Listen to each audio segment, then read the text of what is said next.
Bună ziua și bine ați revenit la interviurile one-to-one de la Europa Liberă. Invitatul ediției din această săptămână este Excelența sa, Ambasadorul Republicii Coreea, Kap-Soo.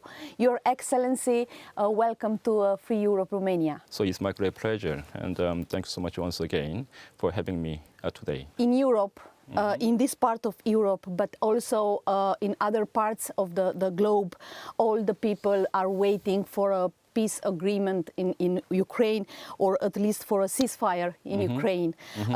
For the beginning, I would like to hear your view regarding this issue, regarding the last proposals for a peace agreement.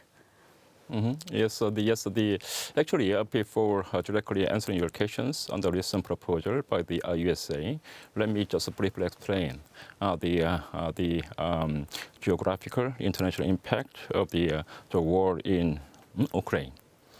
I can summarize the impact coming from the war in Ukraine. Two things. One, we have seen totally the new transformation of international politics since the end of the Cold War in 1990s. For the last 20 years or 30 years, we expected the world to be free from, the war, and every nation will be further prosperous due to the free movement of goods and free trade, everything after the end of the Cold War. But we have witnessed, the power politics, geopolitics, still be there. Right, so that impact was very vividly improved by the war, Russia's invasion of Ukraine. So we are all awakened to the real politics. So that's one thing.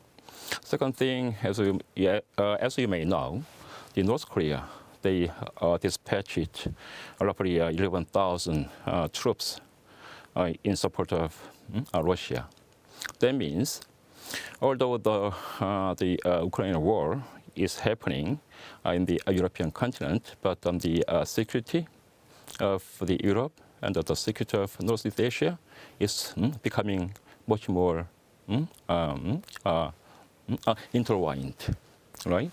So nowadays, the war does not respect the barrier. So the security of Northeast Asia is very closely intertwined with the security of other Europe, right? So those two things I want to emphasize.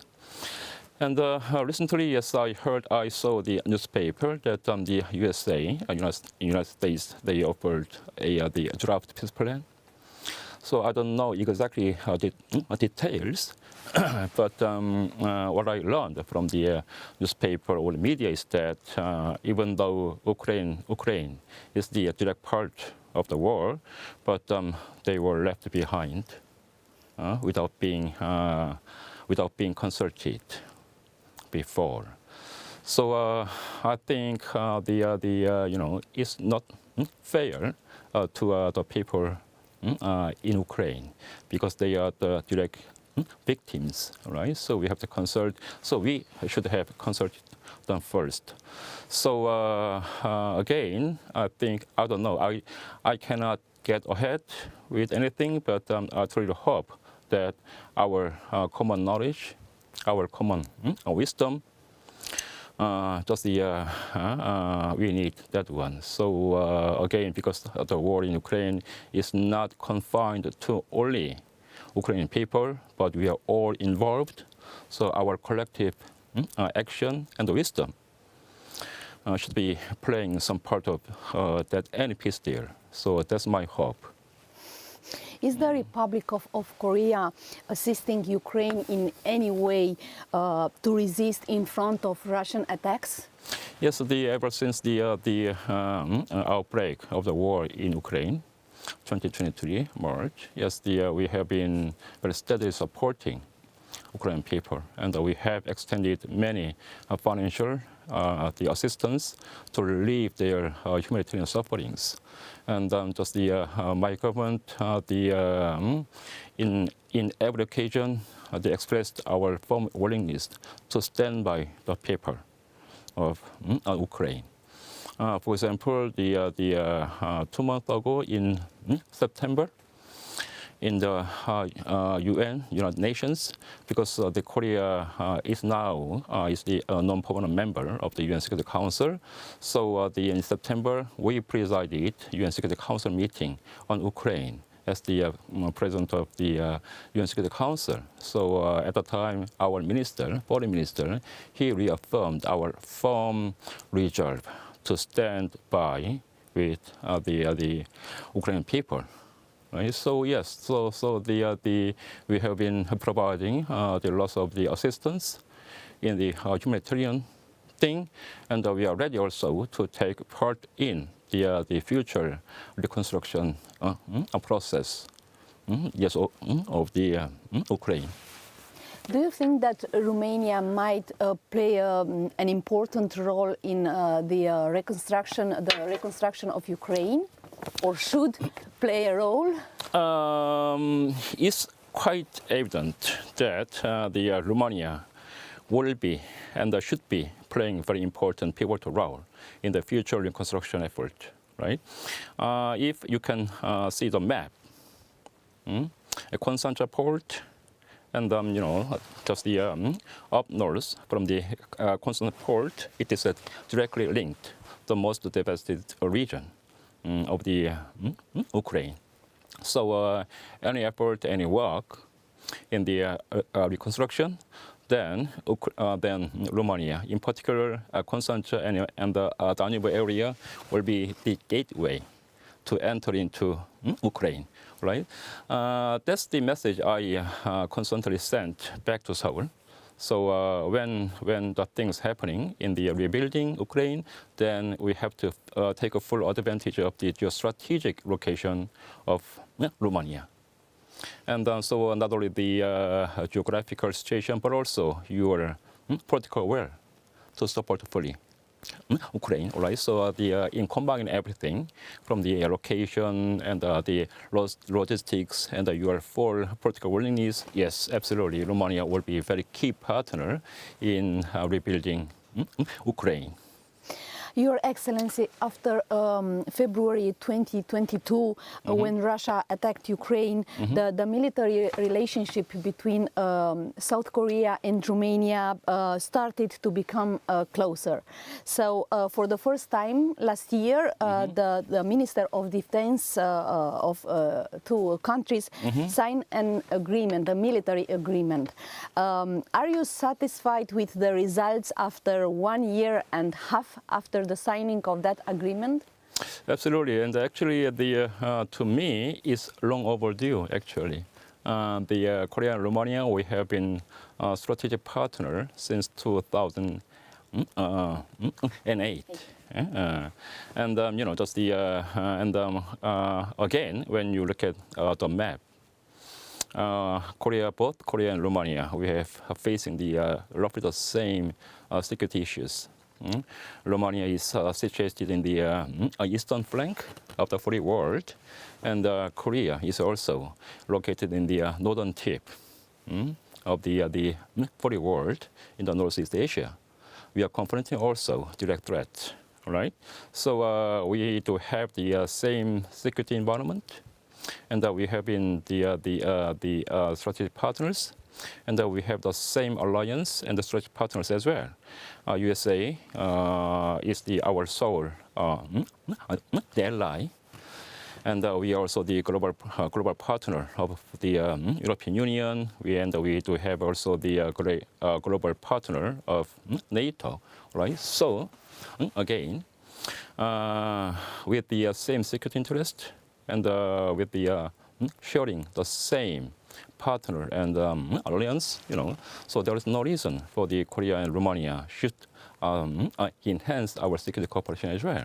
So that's why my embassy and myself has been doing a lot, putting a lot of efforts to get some concrete results on the defense industry. We only know about the contract for purchasing by the Romanian Ministry of Defense from South Korea, about 54 of K9 self-propelled howitzer from South Korean company Hanwha. Can you give us other examples of this kind of collaboration, military collaboration? Yes, as you said, last year July we signed on a contract on providing Romania with the 54 units of the K9 howitzers.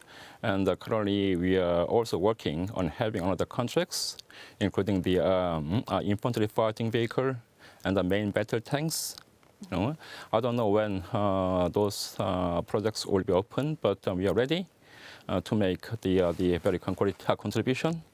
And because the Hanwha Aerospace, who got the contract of the K9, so they will also build a factory here in Romania, in După area. So they will produce those equipments here in Romania. So my government, my embassy, they has been very clear in our position that defense cooperation is not simply selling or buying the things, but we are determined to make the greenfield investments here in Romania to produce those items here to contribute to make the contribution to the Romania's economic and defense industrial development. Do you know how they are managing the Romanian bureaucracy? Because as far as I know, there are long terms for approving some papers. Yes, frankly speaking, every country has its own bureaucracy, red tape, right? And because it is our first time actually to enter into a defense agreement, right? So as I heard from our the Korean defense companies, so far so good, right? So not so big bureaucracies, but you know. It is the properly expected one. Can you give us, please, another examples of close cooperation, economic cooperation between South Korea and Romania? Yes, definitely. Just last year, 2024, we had signed the joint declaration between Korea and Romania to further strengthening our strategic partnership. And one of the articles of the joint statement dedicated to the enhancing economic cooperations. And both governments, we designated three most important areas as the strategic partnership. Those three areas are the defense industry and the nuclear energy and the infrastructure. So yes, as I said, so we are pursuing the defense cooperation. So far, so good. The second on the nuclear energy, yes, we are already working, some projects in the China border. Nuclear power plants, right? And also we are aiming at taking the part in the construction of the Europe's first SMR, small modular reactors in Deutsche area, right? I want to emphasize the importance of the Deutsche SMR. If completed by 2031 or 2032, it will be the very first SMR to be built in whole European continent. And then the other area, the infrastructure. Just currently we are working on some projects related to expansion and the modernization of the Constantine port. Also 2 years ago, we had signed an MOU, Memorandum of Understanding, on the development of the Constantine port. So I expect some concrete movement will be happening maybe sometime next year. I have been here working here in Romania for over 3 years and 9 months.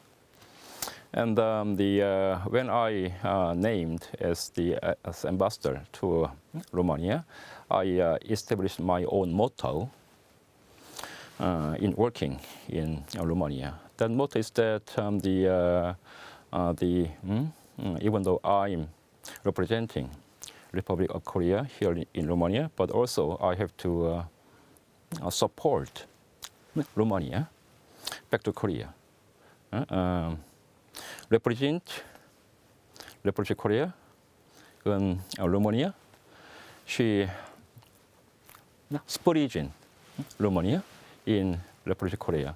So because I'm dual-headed to such two goals, and I think I have been true to my mottos so far, and our also will stick to my motto at the last day of my mandate here. Also, in recent years, South Korea has become a close partner, in fact, a strategic partner of European Union.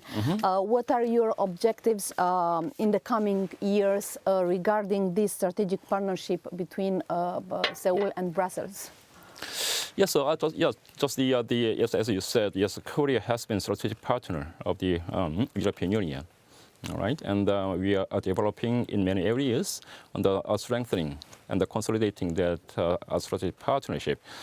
Just last year in Seoul, we had the high-level meetings between Korea and the European Union, and we signed also the partnership on security and defense area also. So we are now consolidating and further extending our strategic partnership into defense and the security and the cyber, the thing, and the maritime security as well. So not only from the economic point of view, but we are also exploring, extending to cover defense security and the cyber security and maritime security as well. So we are very much confident because we are close partner of the European Union, and we do share the same ideas and diplomacy. There will be much the wider area for our two sides to further cooperate. Are you planning to be part of a SAFE program here in Romania and maybe in other countries of the European Union in the next yes, so because we signed with the European Union on the partnership on defense and security area, so we are now working to have a separate agreement on the with the European Union on the safe issues. So as far as I know, now United Kingdom and Canada and Korea, just the only 3 countries who might be eligible to take part in the SAFE when we have a separate arrangements with the European Union on that issue as well. So the bilateral talks are now underway in the Brussels. The Secretary General of NATO, Mark Rutte, just said 3 years ago here in Bucharest, and I quote him now, "We cannot be naive. We must be prepared, urging deeper cooperation and faster military production within the alliance." At the same time, Mark Rutte warned that the threat from Russia will persist beyond the war in Ukraine, and he underlined the growing defense cooperation between Russia, China, North Korea, and also Iran. What is your perspective on this statement of the Secretary General of NATO? I fully aligned with his remarks. As I said at the beginning, since 2022, when Russia invaded Ukraine, we are living in the totally transformed era in international security environment, right? So again, the security of Europe and security of the Indo-Pacific or Northeast Asia are very closely intertwined, right? And for the many European countries, after the end of the Cold War, actually the budget spending has been decreased. And the many European countries, you have been enjoying so-called the peace dividend right? But in our case, because we have been facing constant threats from our neighbors, North Korea, we have not ever letting our guard down.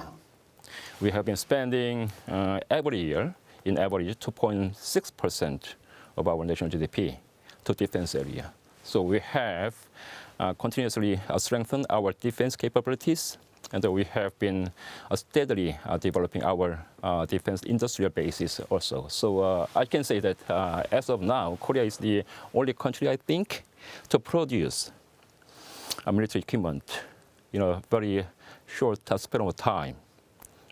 And so it's quite natural for the European countries and the Indo-Pacific partners like Korea have to work side by side to confront this new changing international security environment. 2 years ago, Your Excellency said that your country is preparing its deterrence very carefully. I would like to ask you to explain to our viewers what this is about. Because we noticed that in South Korea we see a kind of under small towns under the surface. So how the population is preparing? Just among the advanced economies in the world, in the Western countries, I think Korea is the only country which regularly exercises the civilian defense drill. Every 3 or 4 times in a year, all the Korean citizens, they are taking part in such the civilian defense, the annual drill, all right? And also we have lots of the institutional and the institutional basis also to protect our civilian properties and lives also, right? So because because we are living under the constant threat from North Korea, so we have to prepare fully about anything. Not only the shelters, but also we are fully prepared to deal with any cyber attacks also. Cybersecurity is also a very important area because Korea is one of the most wild countries in the world, right? So we have the right legislations and the necessary institutions also, hardware also, to fully guard against any cyber attacks from the other side, all right? And also when the actual the military conflict breaks out, we are ready to to fully tackle with anything. Just my government again, the motto of my government in terms of our national security is that we need to preserve the peace with our strength, right? On the matters of life and death, we cannot afford to sit idle. All right, we cannot, we cannot hope just for we don't need to wish for thinking, but we have to prepare for every scenarios. To the audience, I can emphasize one thing. Seoul is the very big city with the over 10 million population. Officially. Right? Officially, right? And Seoul is just 55 kilometers away, our border. 55 kilometers, right? The border and Seoul, the distance between the two is much closer than the distance between Bucharest and Ploiești. Right? So that means if North Korea fired a shell, it can reach Seoul in less than 2 minutes. Right? So that is the our situation facing every day. So in that area, so in that sense, then we have to, constantly keep vigilance. And we have to also constantly build our national defense capabilities as well. Probably you noticed that United States decided recently to partially cut actually half of the United States troops from Romania and other parts of the Europe. One of the reasons was that it is interested and they need troops for Indo-Pacific areas, maybe. I would like to ask you to explain to our viewers your concern in the region, in your region. Yes, so you mentioned before some topics, but yes, regarding the situation in the Indo-Pacific. At this moment. Yes, at this moment, I want to pinpoint two things. One is that nowadays the Trump administration they seems to pivot away from European security to Indo-Pacific, right? And they also Washington also wants to its allies and partners to bear more burden on their own defense. Right, so that's why the Washington is now pressing for the NATO allies and also Korea also to spend more on our national defense. Right, and the second thing, on the Indo-Pacific, many people worried about the ever rising strategic competition between USA and China. Right, for Korea, in our relations with China, actually China is our biggest trading partner. The annual trade volume is over $300 billion. And they are also our neighbor, right? And I think there are also lots of room to cooperate rather than just simply competing. So let me say this. So in terms of the relations between South Korea and China, I can say we are also cooperating, although in some areas we are also competing. So I think it's a cooperative competition or competitive the cooperation. All right. So yes, it's quite difficult to summarize with one aspect, but there are many aspects. But one thing is very clear: there are also many areas for the mutually beneficial cooperation. That's my view. Your Excellency, Ambassador of the Republic of Korea, Rin Kap-Soo, thank you very much for this interview, and thank you that you accepted to be our guest at one-to-one interviews. Just once again, thank you so much. Yes, again. So it's really very highly appreciated. You just invited me to here, so thank you so much for that. Aici se încheie o nouă ediție a interviurilor One-to-One de la Europa Liberă. Până la ediția următoare, vă invităm să citiți știrile și analizele de pe site-ul Europei Libere și de pe conturile noastre sociale.